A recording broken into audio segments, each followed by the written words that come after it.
watching this video today about our 2012 Academic Service Learning Field Trip for the freshman class. I'm excited to tell you about a lot of information today to prepare you and your children for the field trip that we have coming up at the end of May this year.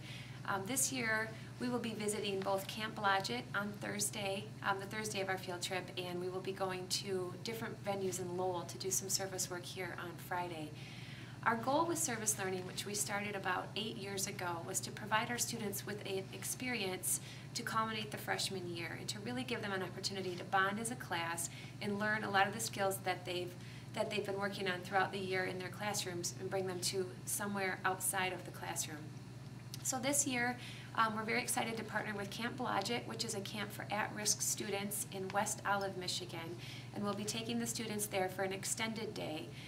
And then when we return, we will be going to a variety of venues in Lowell to help do some work there. And we'll be going, some of them are Laurels of Kent, the Lowell Fairgrounds, some various parks around the community, and then the Wittenbach-Wegge Center and Lowell Fairgrounds.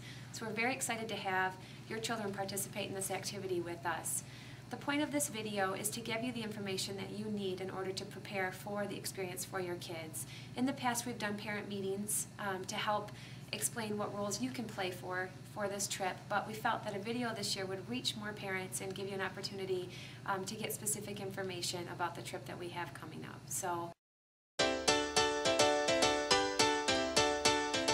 hello and good afternoon or good evening, apparently when you're ever watching this. My name is Kim Griffith, and I am the East House team leader for the Freshman Center. And I'm going to talk today a little bit about what we need, what we would like to get from you in terms of help for our service learning project in May at the end of the year. I really am looking to, I don't want to be cliche, but we need you, so we want you. So we need a lot of help. Obviously, if we don't have the parent help, the grandparents, brothers, sisters, whatever it may be, this is not as successful as we need it to be without your help. So I'm going to kind of go over what you can help with us with, whether it be physically at the camp or donations or any of those kind of items. So really see that I'm the person you're going to want to contact if you want help in any way for our service learning trip to Camp Blodgett on the 24th of May and Lowell the 25th of May. Here's my email address. It's kgriffith@lowellschools.com, and if you want to contact me through an email, you can call me at 987. My extension is 29. Well, let me kind of go into what we're looking for in terms of volunteers and what our needs are. First and foremost, obviously, a chaperone. You know, it doesn't have to be someone you have to have specific skills, but just want to be with the kids and want to help out. Get your hands in there, get dirty, and have fun. More specifically, project leaders. And project leaders are people that have specific skills, skill sets. Maybe a mechanic or an electrician or somebody that does good woodworking, those kind of things. But obviously people like to do plants and flowering and stuff like that. So we have a lot of different areas that we could have nice skill sets for. But if you feel like you're in an area that you really would like to work on, then contact us and let us know. I'd love to be a project leader, and we'd love to have you. Nurse or doctor.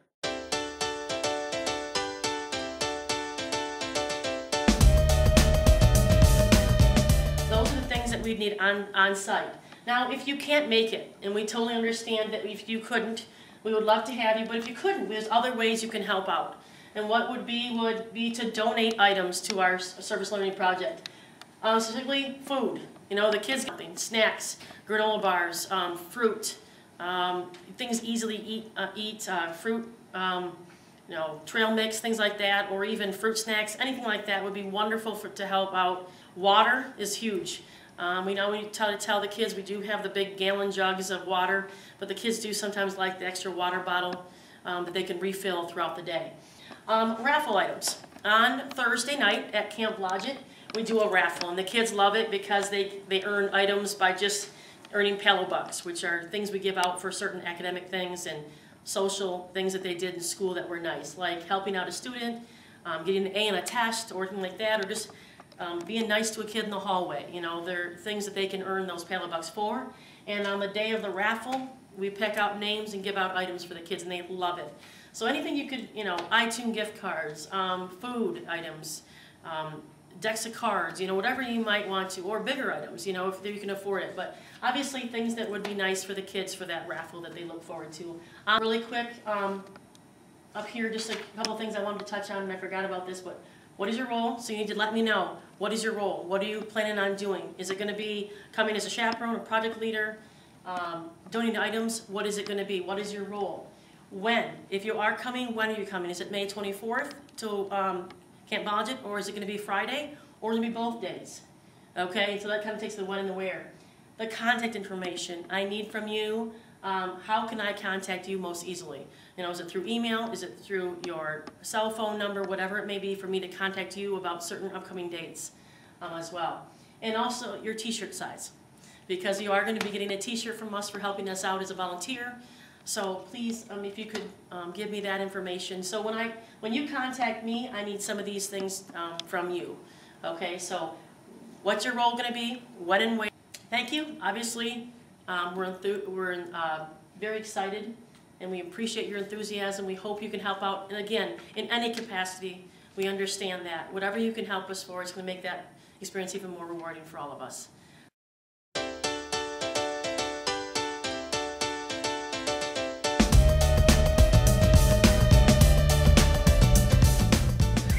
In years past, we have had a significant amount of money given to us from the Service Learning Grant.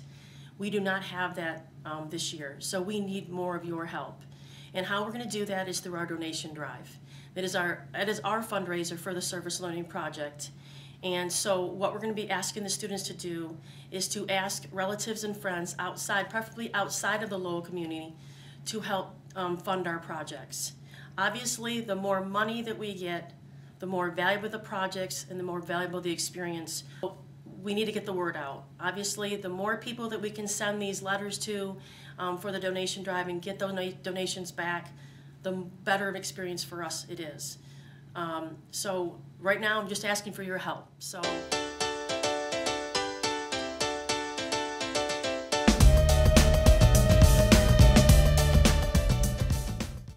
On March 12th, we'll be in our groups of 30, and we're going to ask the students, we're going to go over what the donation drive entails and what their role in it is.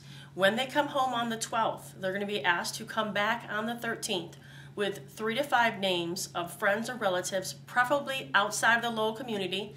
As far as they can go, they can do it. Obviously, we look for people outside the community, within the state, within the country, even outside of the country. We're looking for donations from. They will come back on Tuesday with those 3 to 5 names, and we're going to work on addressing envelopes. They'll all be given a general letter, but they will have an ability to personalize that letter for those people that they're sending to. They're going to be addressing the envelopes and sending those out on the 13th. As those letters are being sent out, and we will be taking care of the postage and all of that. All the student needs to make sure they do is bring back the 3 to 5 names. As those letters are coming back to our high school, we'll have maps within our freshman center commons area, and we will have maps where every time a letter comes in, we will locate where that letter came back from, and we're going to have push pins. We're going to put those in the maps, and the students will have an opportunity to see where all of those letters are coming from. And it's a little bit of a nice little contest for the students, because they like to see, wow, look how far this came back from, or look where this came back from. So it's a little bit of a fun activity for the kids, because they can see where those letters and those donations are coming from.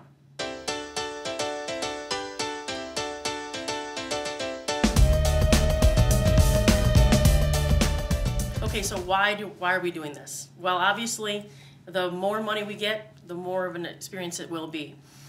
For the students themselves, it's an opportunity for them to communicate with their friends and relatives that maybe they haven't communicated with very much in the past, but it's a way for them to personalize, and I'll tell you, it's a lot different getting a personalized letter, envelope from someone you know. You're more apt to open it, you're more apt to read it. So this is a wonderful opportunity for these students to make that communication with those friends and relatives. Obviously, the academic tie-in, as they're going to be working with letters, writing letters, personalizing those letters, addressing envelopes, sending those things out, which, as we know, we maybe don't do as much as we probably should. So it's an opportunity for students to have that academic tie-in. And last but obviously not least is all the donations, 100% of the proceeds, 100% of the donations will come directly back to our students and back to our project. That means it's going to be a more valuable experience for our trip to Camp Blodgett on the 24th and also within our own community of Lowell on the 25th. We ask, obviously, that the more help that you can kind of push your students to be more involved in just the donation drive and how much of an importance that it really truly is. It is our major part of it's the way we fund this project. So the more of an opportunity that we have for donations coming in, the more of an experience this will be for our students and for you as well. So please remember 12th and 13th. The 12th we're going to introduce it. The 13th is when we need those names back, and just continue to push that the opportunity for this to be a more meaningful experience with the more donations we get. Thank you so much for listening, obviously, and have a great day.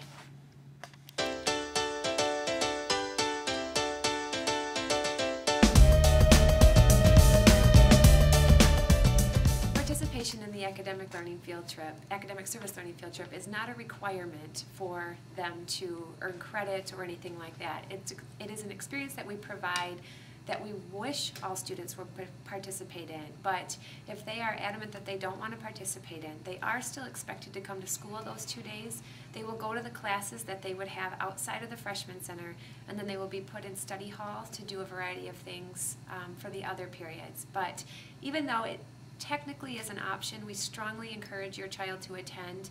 We've had many kids in the past who have chosen to not attend over the 8 years and then had a lot of regret because of the experience that they heard all of their friends were having. So if your child's on the fence about attending, please have them talk to one of us or encourage them that this really is a great freshman year experience and they will enjoy the experience and have a lot of fun doing it.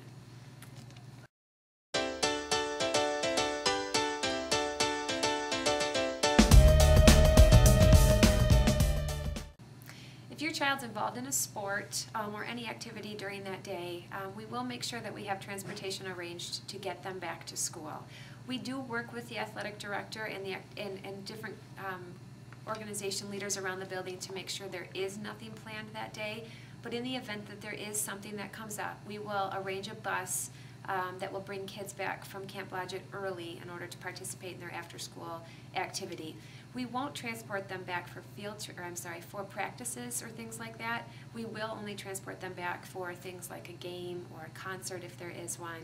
But we do make arrangements with coaches and activities directors to allow them to miss practice and things like that in order to participate in the experience.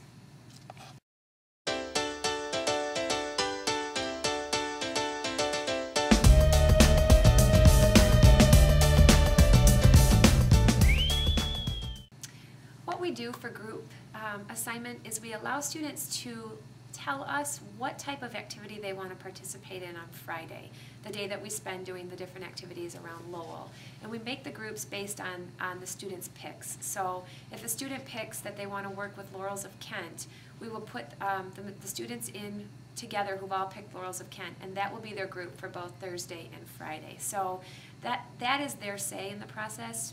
We want to make groups based on where they want to be, not necessarily who their best friends are, because really one of the goals of our trip is to allow our freshmen to have experiences with kids that they don't always associate with or sit by at lunch or have in all their classes.